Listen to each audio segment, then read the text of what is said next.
Je suis chimiste médicinal et en fait, le criblage au débit, ça me surprend. Alors, est-ce que vous vous basez sur quelque chose de purement statistique, à savoir, vous avez une chimiothèque importante et vous testez l'ensemble de cette chimiothèque sur des cibles et une fois que ça tombe juste, vous commencez à faire de l'optimisation?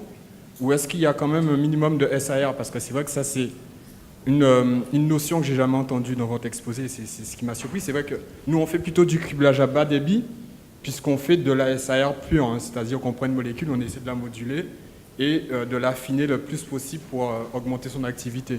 Tout dépendra de votre point de départ, c'est-à-dire est-ce que votre cible, vous avez déjà une notion des molécules qui vont se fixer sur cette cible et avoir une activité ou pas. Si vous n'avez aucune idée, si c'est une nouvelle famille des protéines que vous ne connaissez pas des ligands de cette famille, vous n'avez aucune possibilité d'un point de départ, la seule solution, c'est commencer par un HTS, un screening à haut débit. Et rien n'empêche de faire deux approches si vous avez aussi des points de départ.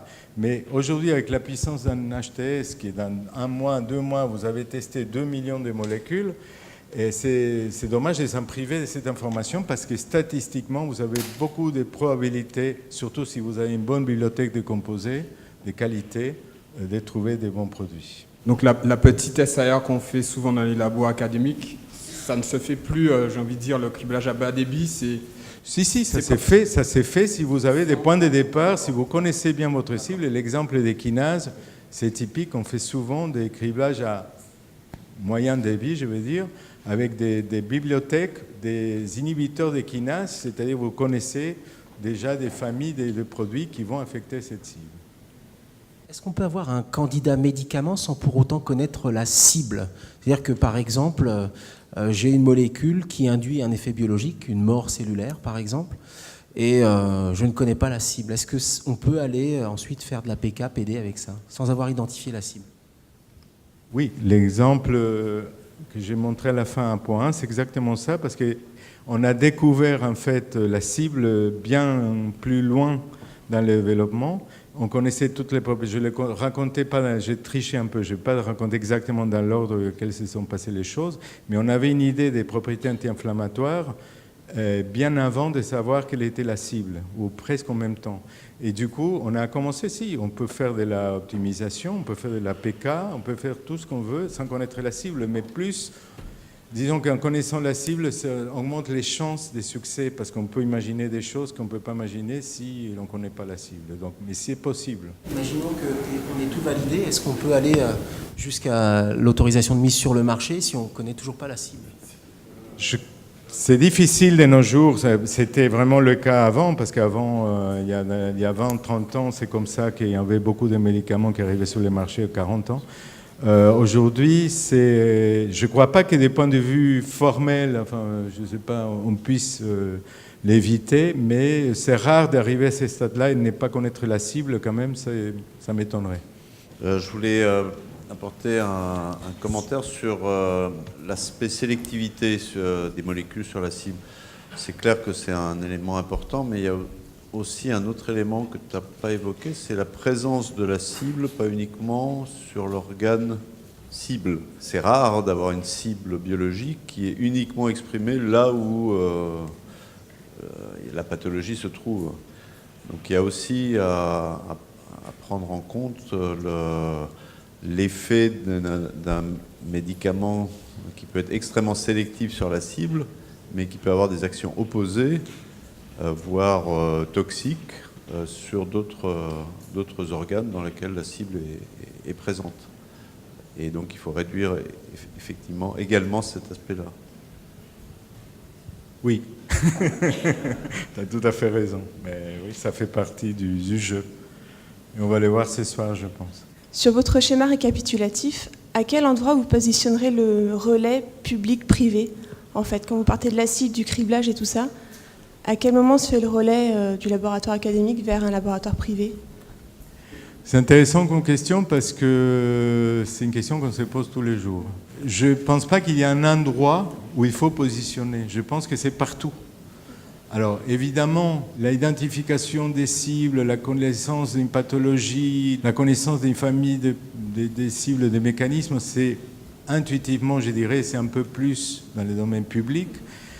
L'expertise autour de la chimie, de la pharmacocinétique, de la mise au point de certains tests biologiques qui sont bons pour faire du screening, etc., c'est plus dans le domaine d'expertise de l'industriel. Bon. Mais même si je dis ça, je dis rien, c'est-à-dire qu'il y a des contre-exemples, et ça veut dire que tout est possible. Et en général, je connais par exemple GGSK, mais c'est pareil dans d'autres boîtes, il y a des partenariats qui se mettent dans lesquels on se distribue le rôle. Et il y a en général, l'académique, en règle générale, apporte son savoir-faire sur la biologique, de la connaissance biologique du système, sur lequel il a travaillé depuis des fois 20 ans, 30 ans sur un système biologique qu'il connaît évidemment par cœur. Et l'industriel est voilà, il démarre, bon, mais toute la partie d'optimisation chimique, etc., cette même académique ne peut pas l'avoir, ce qui est normal. Donc je pense que c'est un très bon exemple des complémentarités. Mais après, il n'y a pas de règles strictes, mais c'est plus de tendance, je dirais, qu'en général qu'on observe. Quelle est la part des tests phénotypiques par rapport aux tests enzymatiques actuellement dans l'industrie pharmaceutique, approximative? Et aussi savoir à partir de quel moment vous faites des tests de pharmacocinétique finalement? Est-ce que c'est déjà sur le HIT ou plus sur le lead? Alors la part de tests phénotypiques versus tests de la cible, je ne sais pas, au pif, je dirais un tiers phénotypique, 2 tiers sous la cible, mais je ne sais pas. Oui, ça dépend des domaines, ça dépend de beaucoup de choses. Mais en moyenne, je dirais un tiers, 2 tiers. Un tiers phénotypique, 2 tiers... c'est un peu plus compliqué la mise au point de tests phénotypiques pour les screenings haut débit que d'un test de la cible. Mais bon. Donc, enfin, c'est... Et la deuxième question, à quel moment on commence à faire des tests pharmacocinétiques? De plus en plus tôt. De plus en plus tôt, des fois, on a un hit qui sort tout chaud du screening au débit, et notamment s'il commence d'une nouvelle famille chimique pour laquelle on n'a pas beaucoup d'informations. On est tenté très tôt d'aller tester sa pharmacocinétique pour voir s'il n'y a pas un problème de fond grave qui empêchera la développabilité de cette série chimique, par exemple.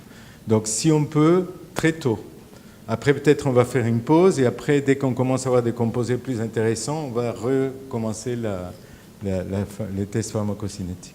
Concernant le screening et le criblage haut débit, j'avais 2 questions. En fait, je voulais savoir si, dans un monde parfait, on s'échange les chimiothèques dans l'industrie privée. Est-ce qu'on peut avoir accès, voilà. Et ma deuxième question, c'est savoir quelle est la proportion de molécules naturelles et de molécules purement synthétiques.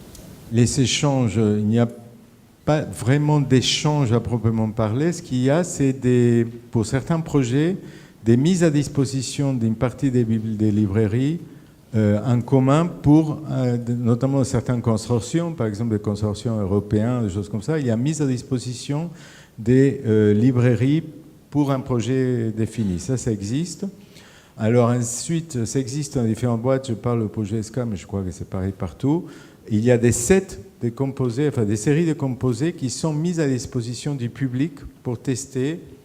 Par exemple, les antiparasitaires. GSK a mis à disposition des antiparasitaires dans un système Open Lab, mais je sais qu'il y en a dans les autres boîtes aussi, pour tester justement pour les maladies négligées. Donc voilà, c'est les cas. Mais dès là, la librairie de 2 millions de composés n'est jamais prêtée à quelqu'un d'autre. Et concernant la proportion substances purement synthétiques et naturelles, c'est rien. En proportion, c'est rien. C'est-à-dire les substances naturelles par rapport aux librairies des millions de composés, c'est rien. Mais ça ne veut pas dire qu'elles ne sont pas importantes. Il y a simplement un problème de disponibilité. Donc il y a des librairies de composés naturels, chaque boîte là, composées par je sais pas, quelques milliers de composés naturels, associés à beaucoup de problèmes. Ce n'est pas simple, c'est très intéressant, mais c'est très difficile aussi l'optimisation, le développement de ce type de composés. Mais tout le monde en a, mais en proportion, c'est rien par rapport à la librairie chimique. Voilà. Par rapport à la chimie combinatoire qui a été complètement abandonnée, j'ai l'impression, est-ce que tu peux nous dire pourquoi tout le monde s'est engagé là-dedans et pourquoi maintenant tout le monde a laissé tomber? C'est pas complètement laissé tomber. La chimie combinatoire, pour ceux qui ne savent pas, c'est un système en chimie dans lequel on fait certains types de réactions qui se prêtent, je ne suis pas chimiste, désolé, mais qui se prêtent à faire des combinaisons simples à grande échelle, c'est-à-dire qu'on a une matrice et on vient avec des substituants différents qui facilement peut donc générer beaucoup de composés. Le problème, c'est que ça limite beaucoup le type de chimie qu'on peut faire. Alors du coup, ça limite la diversité chimique de ce qu'on peut générer. Et je pense que c'est pour ça qu'il y a eu un tel engouement au début, parce qu'on pouvait générer beaucoup de molécules, mais finalement, dans un espace chimique très réduit. Donc finalement, c'est pas l'un dans l'autre, n'a pas... Voilà. Juste une petite dernière question en fait par rapport au modèle animal. Juste pour savoir si par exemple on a à disposition les deux modèles animaux, donc à la fois le modèle animal où la pathologie est spontanée et le modèle animal où la pathologie est induite, lequel de ces deux modèles animaux faut-il privilégier pour réaliser les tests de notre candidat médicament? Ni l'un ni l'autre. Il n'y a pas, ça dépendra dans chaque cas est différent. Souvent, quand il y a deux modèles et on ne sait pas trancher, on fait les deux, ou on fait le plus facile, parce que des fois il y a la complexité. Donc je pense qu'il n'y a pas une réponse définitive pour votre question, parce que ça dépendra de chaque cas. Donc vraiment... Aussi, je pense qu'on essaye toujours, évidemment, de trouver un compromis entre un modèle qui soit facile, qui ne soit pas très dur non plus pour l'animal en plus, et en même temps un modèle qui soit le plus relevant de la pathologie humaine. Donc c'est ça le compromis.